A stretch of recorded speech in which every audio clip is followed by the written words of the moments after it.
Hi, Heather. Hi, Krista. Hold on. I gotta. Okay. There. You at the same level as me now? Yeah.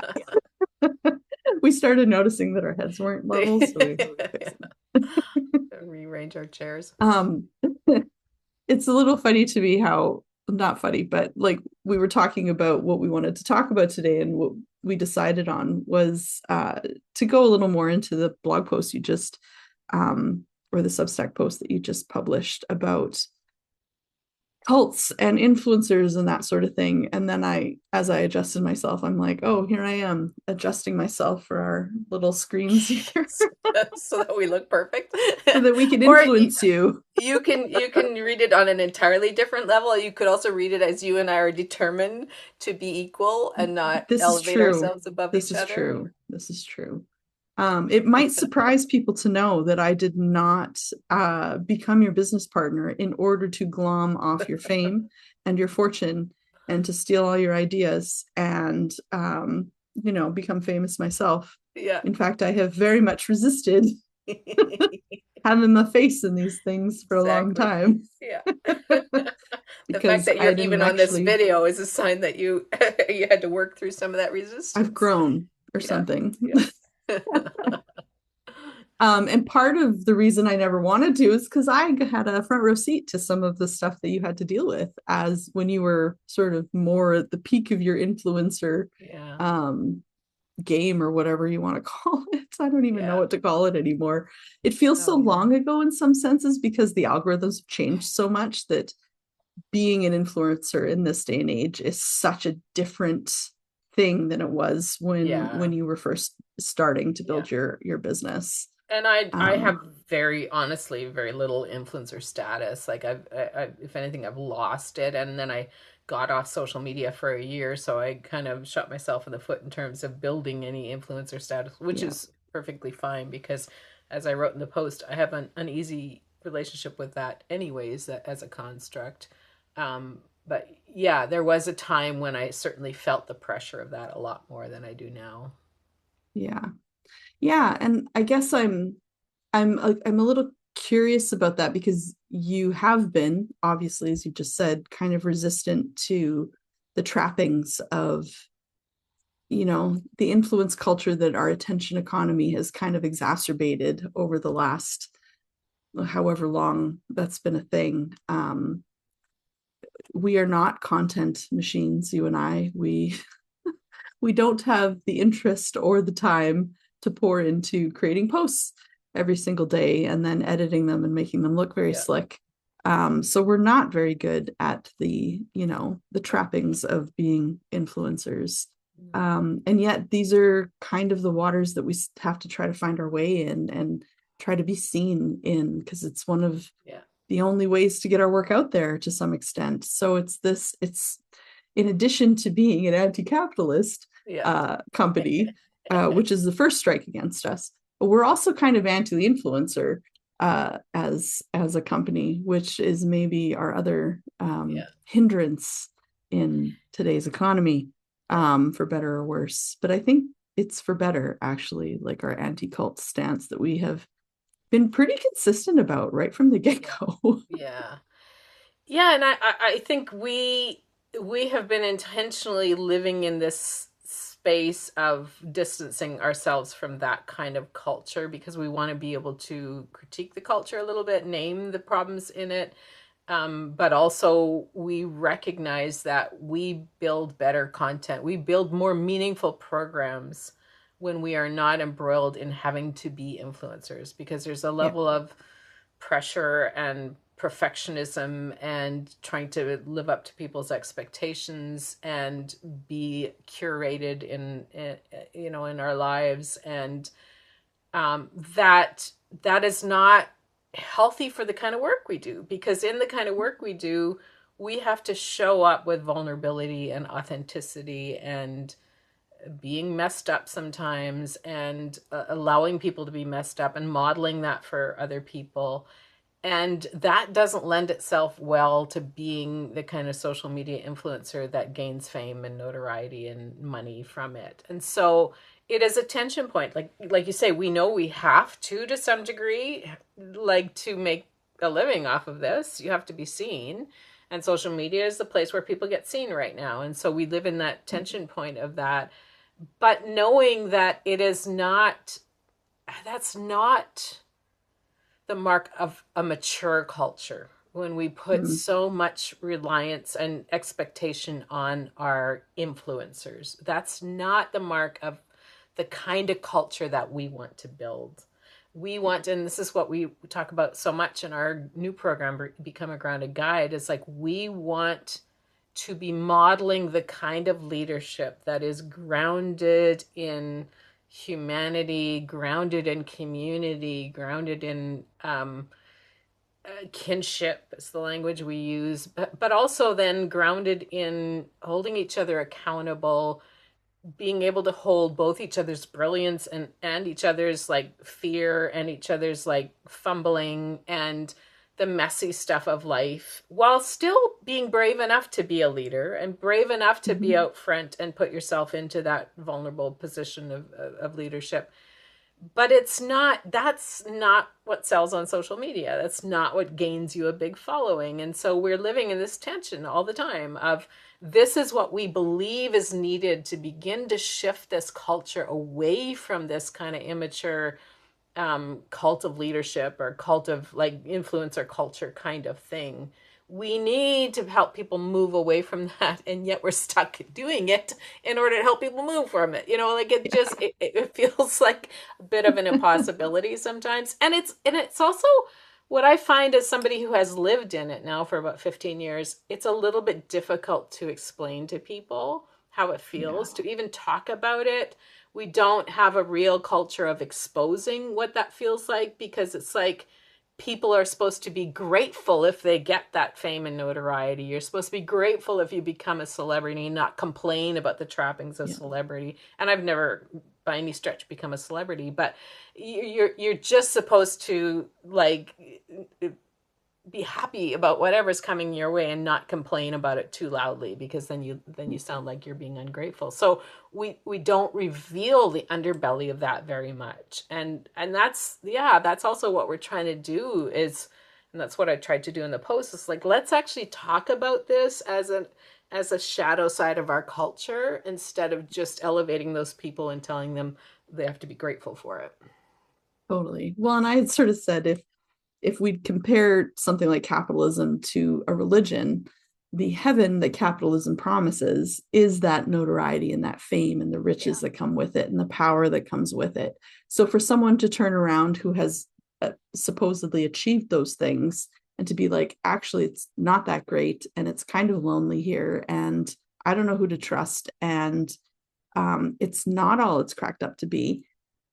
It it destroys that illusion of the aspiration of our Yeah. capitalist heaven, right? Like, Yeah. and that can be really triggering for people because then what am I working so hard for? Like, what am I doing all of this stuff for? So it's illusion destroying, I think, Yeah. when people, yeah, say those things. But if they don't say those things, then you get cases like the Epstein files, right? Like, and you get people who are so isolated and so detached from their humanity and from mature community that they end up either doing depraved things because they can or because they are literally screaming for some kind of true human connection. And Yeah. I say all the time that these kind of failures are not just failures of individuals, they are failures of community. Yeah. Yeah. And why, I mean, let's ask those hard questions. Like, why do all of those people in the Epstein files choose that association? Why do they choose to associate Yeah, themselves with this whole collective of people that's connected to Epstein? yeah, Why would that be a choice? Well, it's a choice because a you need some kind of outlet for your deviance because you can't reveal it in the public eye. You're right, you're in spiritual pain over the pressure on you to hold whatever you're holding, your empire. right. And and you're looking for people who maybe can relate to that a little bit, and so they turn to other wealthy people who also have some deviance to them, and then they cover up their deviance and they create these little secret societies because they can be deviant together and have a release or an outlet for this. Right. And it continues to feed this real unhealthiness at the top of Yeah. the pyramid of like the hierarchy of capitalism and patriarchy. Yeah. Yeah, I think that's what we're trying to challenge, because what I see so much is that our whole celebrity culture, our social media influencer culture, it's just a mirror of that too. Like Yep. it's everywhere. 100%. Anywhere that you elevate people into isolated positions of leadership where they no longer have community support, they no longer have a collective holding them accountable, there's too much pressure laden on them.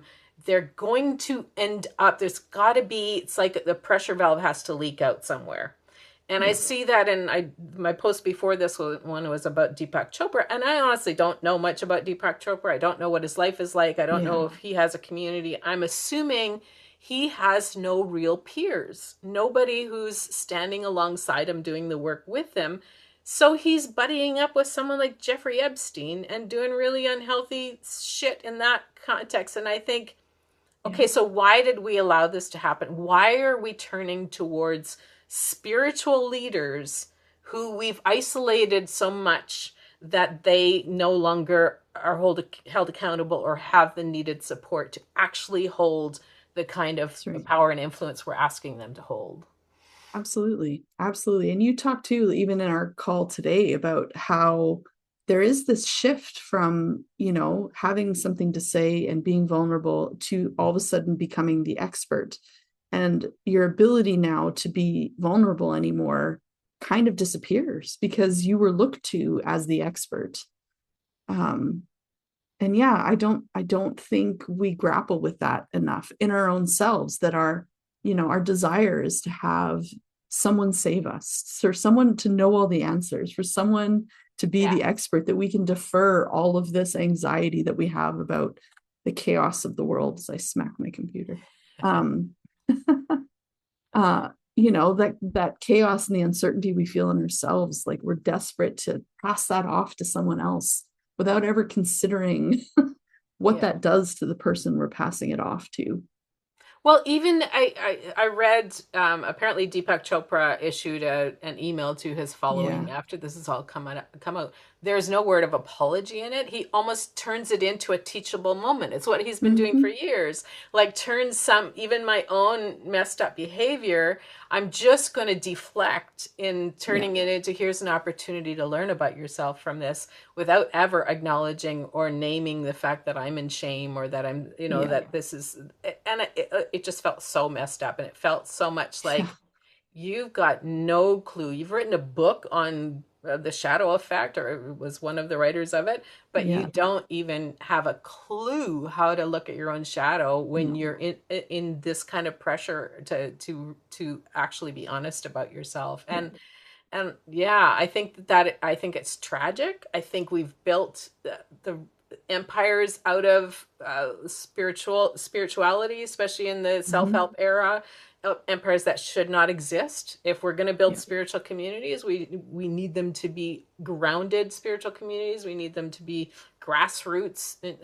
You've worked for years in a small church trying to be that community on the ground in grassroots Mm-hmm. way, without elevating. And I was part of that community for years, where we Yeah. never really elevated anybody into a senior leadership, partly because we were a little bit cautious around that kind of leadership model, and Mm-hmm. tried to dismantle it to some degree, because yeah, leadership can be one of the most isolated, lonely kinds of work. Yeah. And if we're not going to, as a community, hold that leader, like hold them well, give them support, and also expect their accountability, we as a collective are failing that leader, and they're Yeah. failing us. Agreed. Agreed. And that's part of the reason why we're offering this program, is because we're trying to dream into something different.